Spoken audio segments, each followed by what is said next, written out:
Hello, Aquarius. Welcome to the Plaid Sheep Oracle.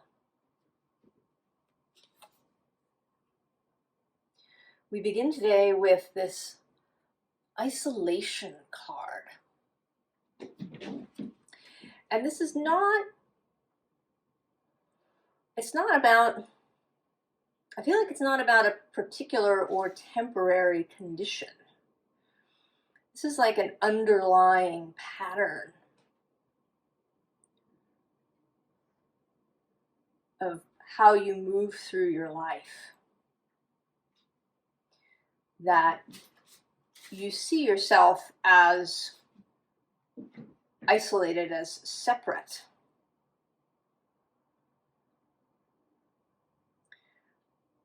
As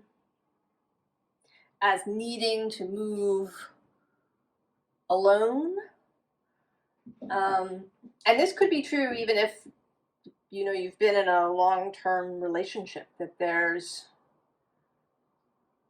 just a sense of separateness to you in the way that you operate.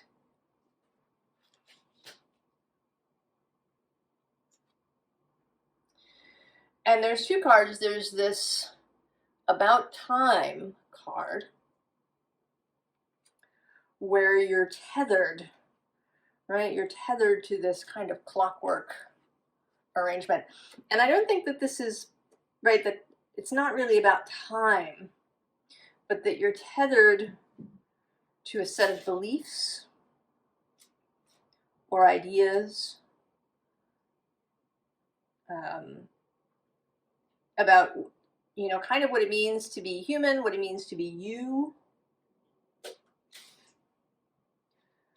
That you are alone, that you kind of have to walk your path alone.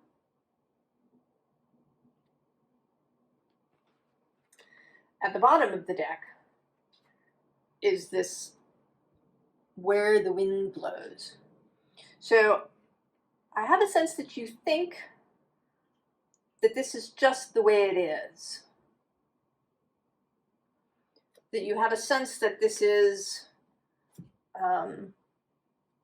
at least just the way that it is for you. You might believe that this is the way that it is for everybody.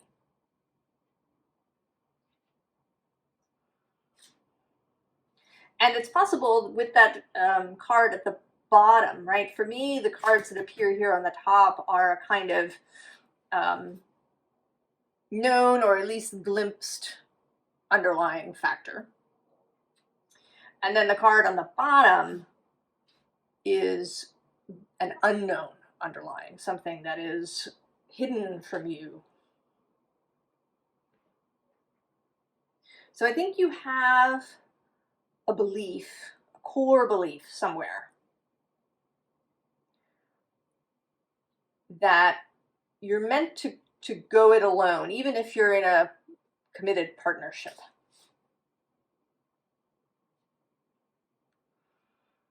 Now, under this Against Time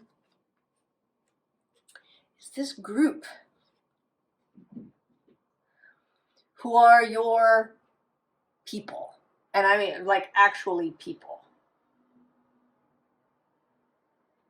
Because this isolation, this going it alone, you may not, right? You may think, right, that your spirit guides are there and stuff. This isolating is really about other human beings.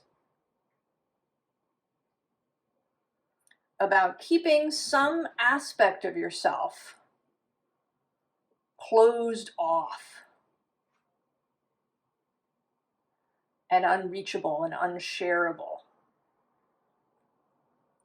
But these people are, right, it's like they're, I don't see this so much as a stage curtain, but perhaps as like a window curtain, and they're kind of peering in through the window.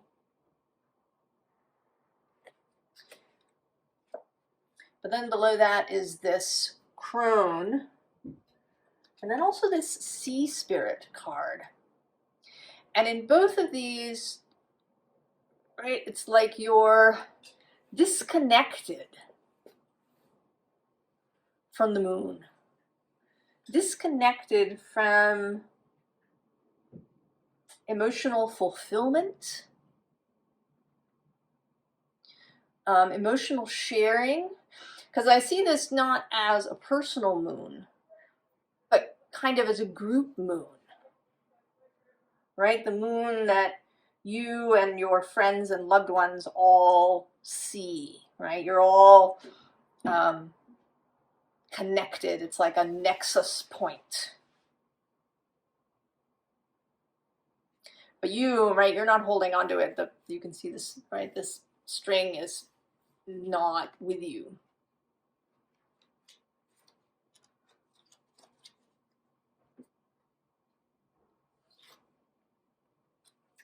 Then there's this Nine of Cups, which sometimes looks like the cups are being released.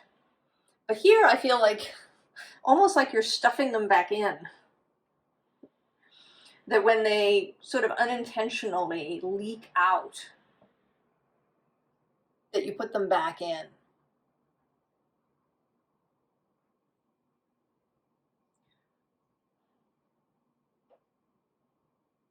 That you, right, that you don't, I don't know, you don't want your cups mingling. You feel like they're supposed to be held within you.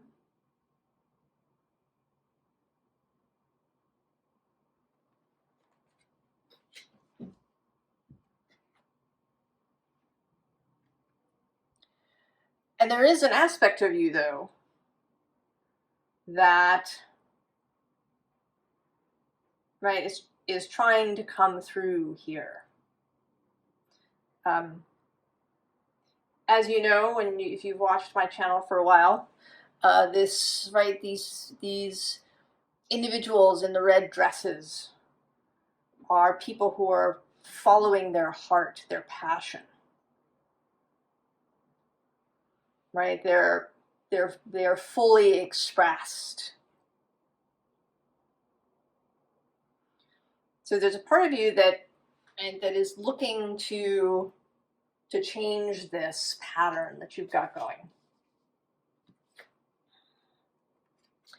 But with the Seven of Cups, this particular Seven of Cups, there is, right, this, right, kind of this hiding aspect, these masks. You know, then there's these cups that are sort of disconnected.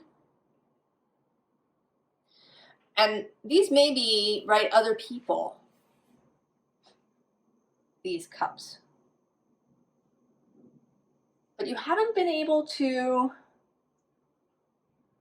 fully commit to these relationships, to the intimacy of these relationships. There's an avoidance, a pullback. And it may be due, you know, or well, I shouldn't say maybe, it is due to past experience. Right? There's this, when life hands you lemons, and right, this figure looks particularly dejected by these lemons. Right? You got lemons at some point in your early life, when you were just wee, when you were tiny. You got lemons. And what you learned, you know, sort of unintentionally, is that you should keep yourself to yourself.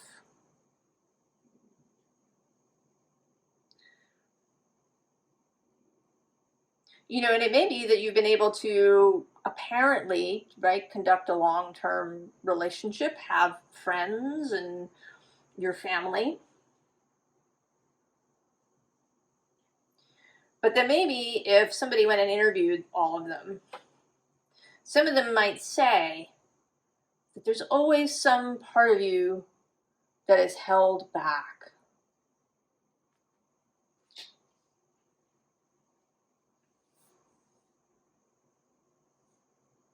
because you got these lemons. You know, and when we're very little, events are kind of disproportionate,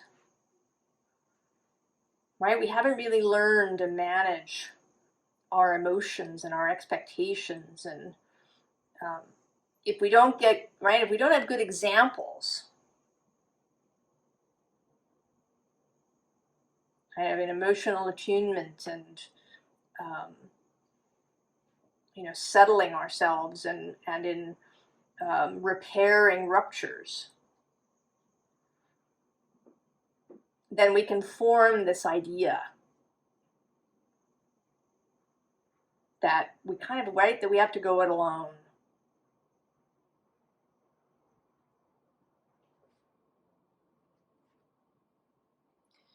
And with this 9 of combustion, that's repeated, right? This figure in meditation. And again, there's these lights that I see as these other people. And it might not be, you know, a whole big group. It could just be 1 or 2 other people.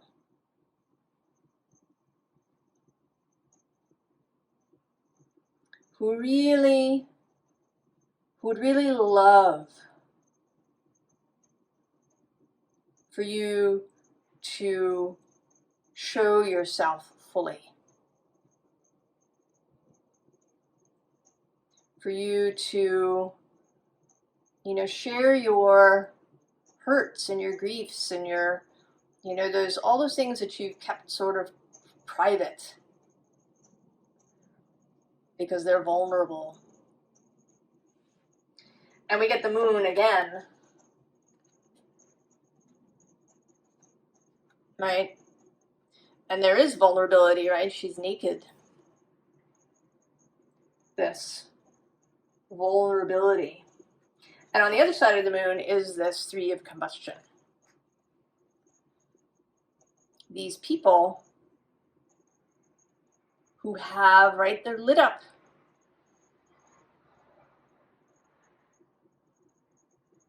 They are showing themselves to you.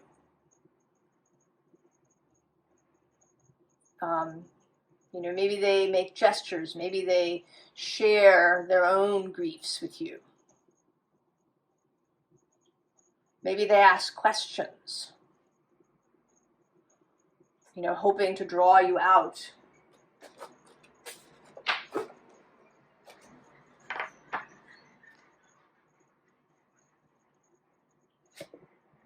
Right, and at the bottom is this 2 of combustion, this, right, this shared experience.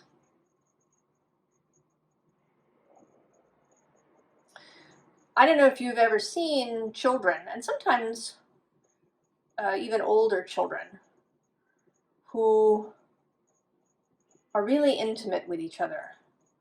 And they'll be, you know, sharing secrets or, you know, sitting together and their heads touch.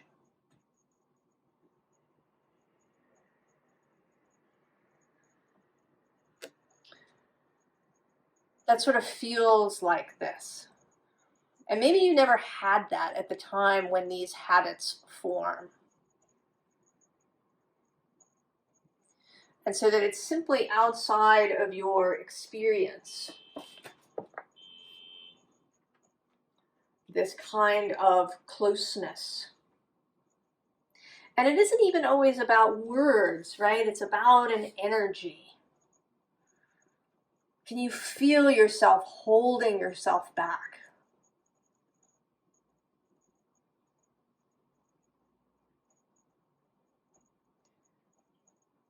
A good way maybe to know what that feels like is to, you know, how to experience yourself when you're in a big crowd, maybe.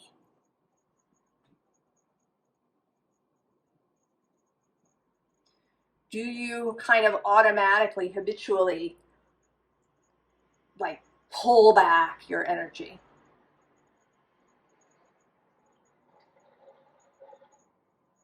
And do you do that even in one-on-one relationship? Can you know what that feels like? Can you practice an opening? right? With this Two of Pentacles, Two of Cups.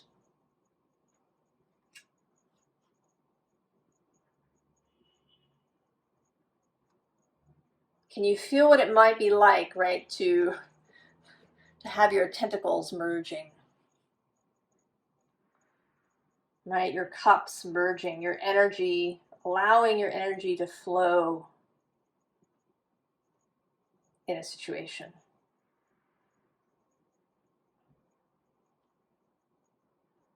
And I just sort of felt this, like almost this wave of dizziness pass over me.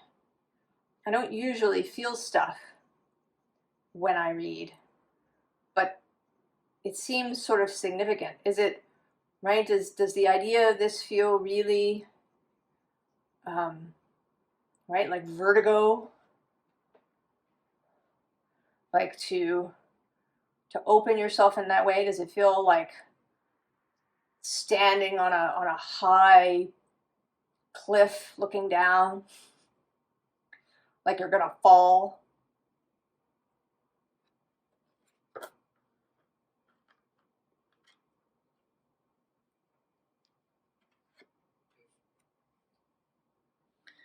So we have here this Six of Fungi, right? And again, it's like your friends that, right, they want you to follow them, to go perhaps into this cave, and the cave not as a space of underworld of darkness, but simply as an unfamiliar place.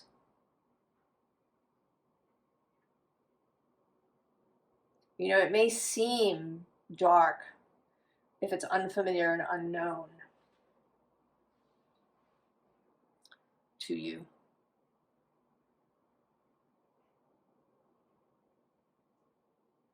And you're reluctant. And interestingly, when I pulled this card out, another card stuck to it underneath.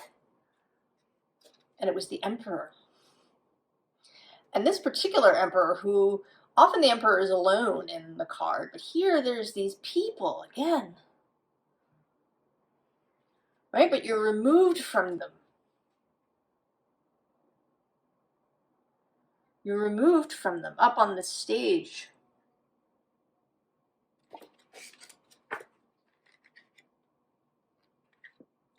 And what is required here is, right, like a completely new way of seeing yourself and seeing what it means to move through the world, right? To, here with this page of combustion, to, right, to be lit, to be seen, to be open.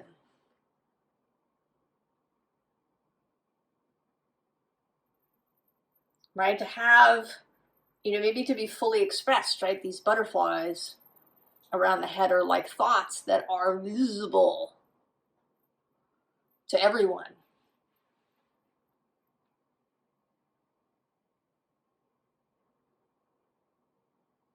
Right, to show your heart.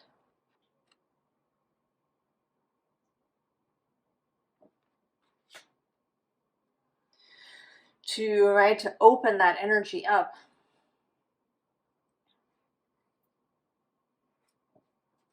But you are really reluctant, Aquarius, and I feel you, I do.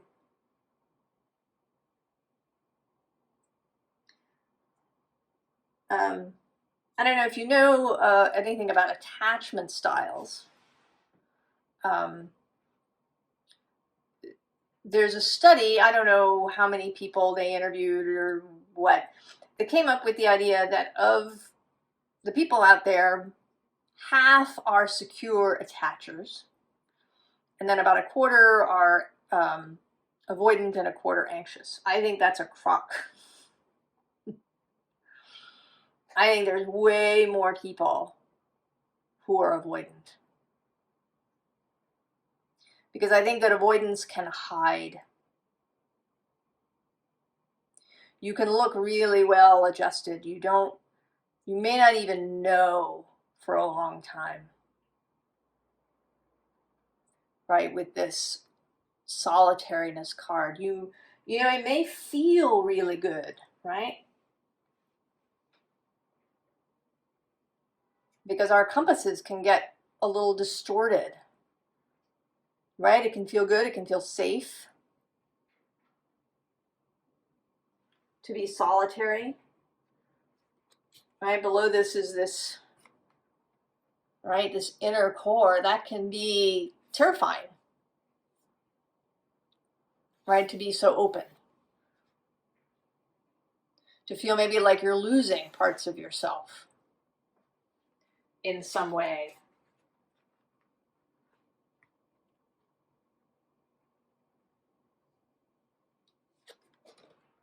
Right here with this whole world of biome, right, that there's this big world that can seem intimidating, frightening, overwhelming. Aquarius is a head-based, air-based, intellectual energy. So there's a real possibility that that if you've learned a lot of statistics, or you pay attention to the news, or you get up in your head about things, that the world can seem frightening.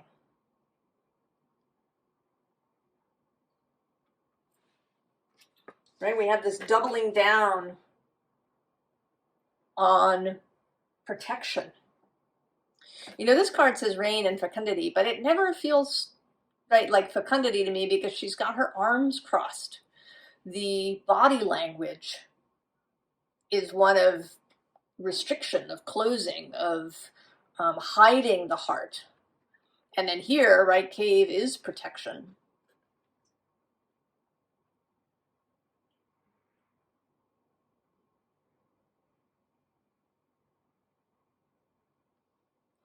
To open is such a risk. And it's not even just about heartbreak, right? It can be, ordinary everyday rejection, or it can be attracting more attention than you want, right? If you're walking around like this beacon, people are going to notice.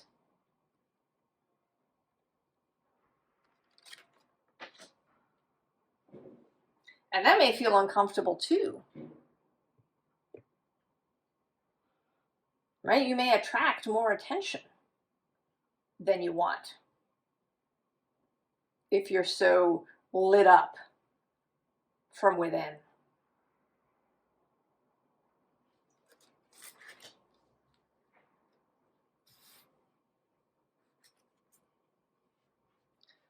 Right, so we have the Seven of Swords. Keeping all the thoughts, keeping all the keys, keeping all the stuff to yourself.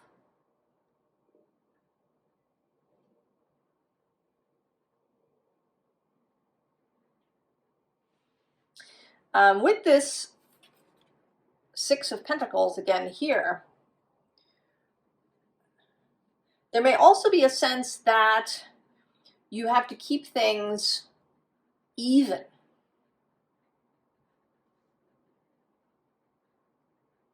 Right? That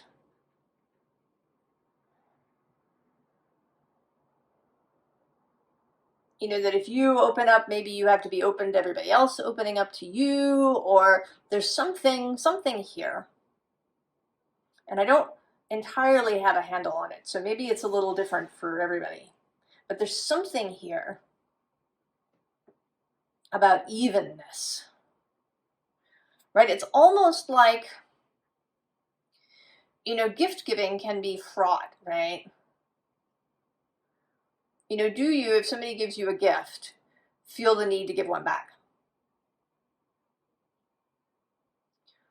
Are you reluctant to give a gift, perhaps, because you don't want to put somebody under obligation?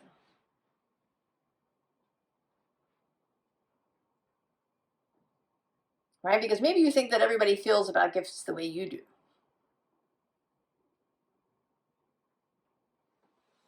right? That if the world operates in this kind of give and take and that it all has to be even, you know, then sharing with somebody you might feel puts that person under obligation.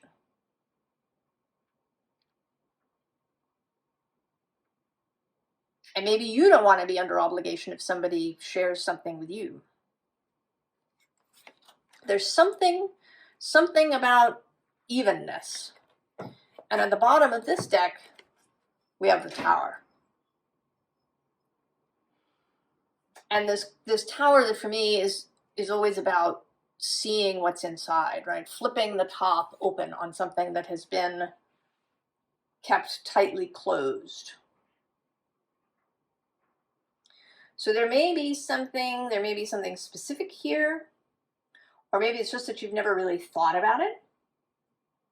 You know, I tell you that for most of my adult life, or a good portion of it, I thought that I was really well adjusted. I'd had, you know, various ruptures in my childhood. Some of them, right, there was a death and other things. And I thought of myself as really, really well adjusted. But in fact, I just suppressed a bunch of stuff, and I was really quite seriously avoidant. Though I would never have thought of myself that way. I thought I had, you know, good friendships and relationships with my family. I was really unaware, actually, of my own isolation. And you may be as well.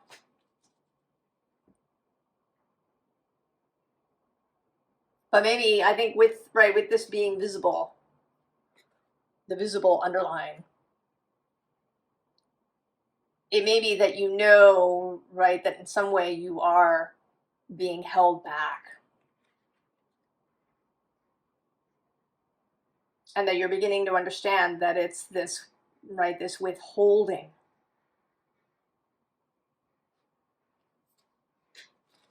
Right? And with the Six of Swords, we again have this image of you isolated from everybody else in your boat.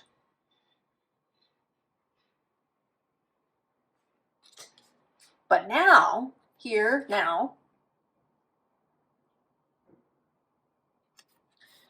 and I want to say that this is sort of source here, or your wider self,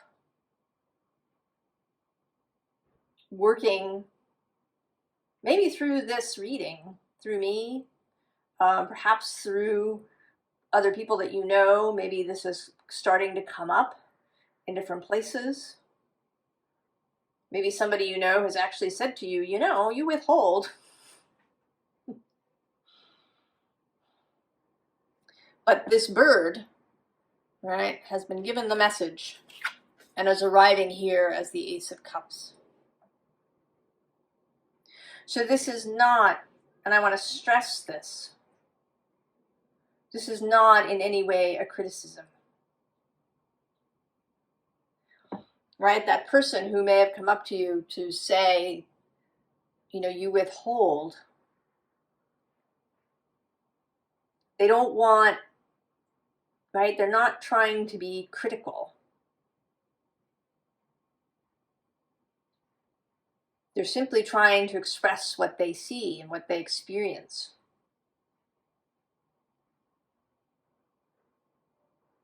Right? This doesn't make you bad or wrong or not a good person or incapable of love. This is a call for you to know how beautiful your own heart is. And these people, right, that are here, they just want to see it. I mean, they've glimpsed it. They've glimpsed it when you open it a little bit periodically.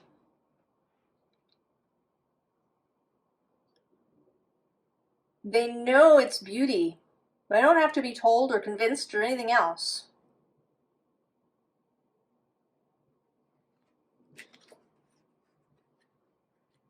And their call here, right, is to share and to allow that to be seen. Now the advice is it's kind of amazing, actually, Aquarius.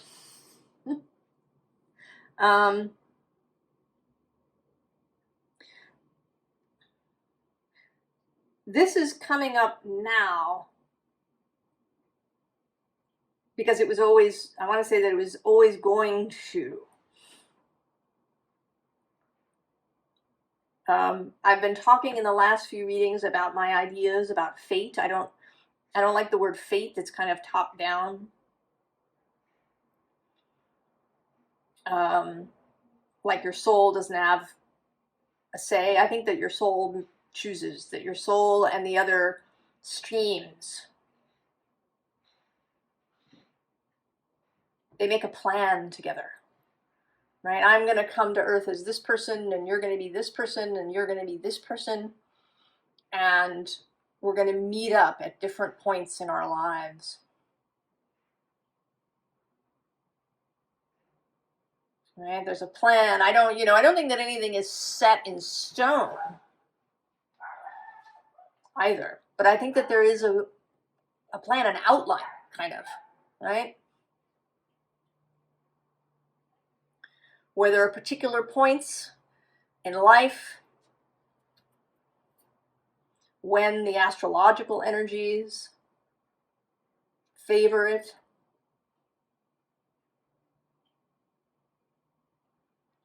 I think it's hard for us, right, to imagine this kind of planning, this kind of movement, because we are, stuck in our own heads mostly, used to this physical individuality.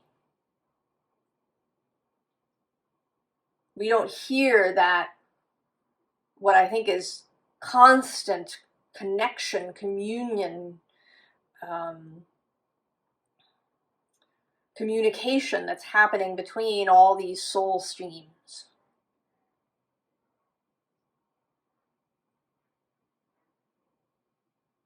So we're coming to a moment now, I think, for you, Aquarius, and it may have something to do with Pluto's ingress into your sign. He will re-enter Aquarius on January 20th, 2024, right after combining with the Sun. He'll travel through Aquarius for quite a while until, I think, either September or early October. Then he dips back into Capricorn for just like a couple of months. And then at the end of November, he will re-enter Aquarius permanently for his long stint there until 2044. So it may have something to do with that. Or you may be having some personal transit. Maybe something to do with Venus and the Moon and Pluto, or perhaps some combination. I don't know what your deal is, but there is something happening here that was planned, meant here, now. Because 4 of your advice cards are major arcana. We have the Magician, the new creation. And right below him is this Knight of Wands. And we did just have a Sagittarius new moon, and the Knight of Wands is Sagittarius. There's also, and this may have something to do with it, a Mercury retrograde happening between Capricorn and Sagittarius. And I bring that up because the next card under is the Queen of Pentacles, who is traditionally Capricorn.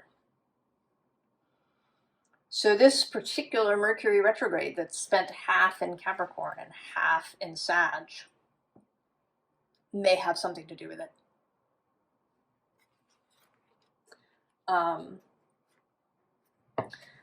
The bottom of this deck, the unseen, is this scrying Page of Cups, right? Seeing into the future. I'm not big on actual divination, right, in the sense of seeing future events, because I think that, like, specific events, so, you know, many things are not set. Things can happen in so many different ways. And if you look too far into the future, you're kind of, it's like you're setting things, perhaps. But again, there is this feeling now of this is the moment for this transformation, because now we have Death and the Phoenix. And then we have the Hanged Man, a completely new perspective. And in particular, Odin's Hanged Man, right? He hangs there, and he gives up one of his eyes in order to learn the secret of the runes. And I want to say that this, right, that maybe you've been hanging there for a long time, learning things. Maybe learning things even unbeknownst to yourself. Learning things about other people, learning things about yourself, about reality. And this now is the time, because the next card is the Emperor. And I want to say here, right, that the Magician begins, right? He has this small ball of light, right? He begins. And as he's working that, we get this transformational energy.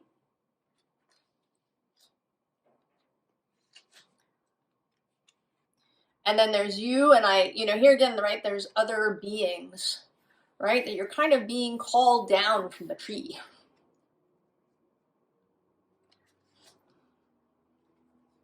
It's time to go. You've been hanging up there for a long time. You're good. And then this, right, what started as a small ball for the Magician becomes a larger ball in the hands of the Emperor. And I sort of see this as growing bigger and bigger and bigger until, right, it is your lived timeline reality.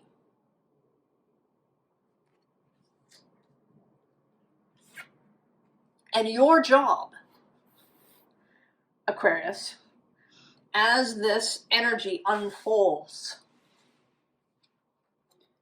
is to be the Page of Wands, to be this, right, Page of Combustion.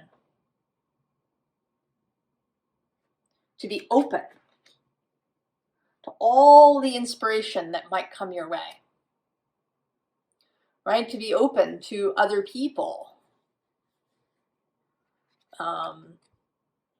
Saying things, right? There's fairies going on here. There's these foxes. Right? To be open to messages, synchronicities, feelings, promptings,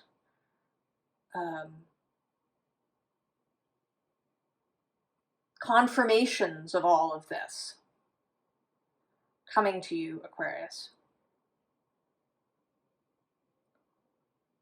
That is your place, your I don't know what the word I want is. Your work, your way of being that you're being invited into is this Page of Wands energy. Expect new, expect different, expect inspiration to come. Because the time is now.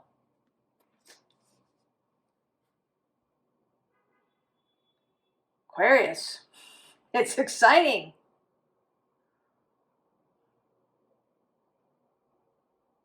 I hope that, right, that you can do it.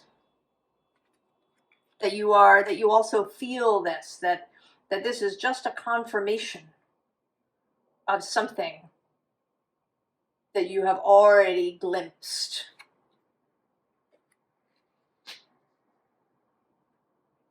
I wish you the very, very best, Aquarius. And I'll see you next time. So long.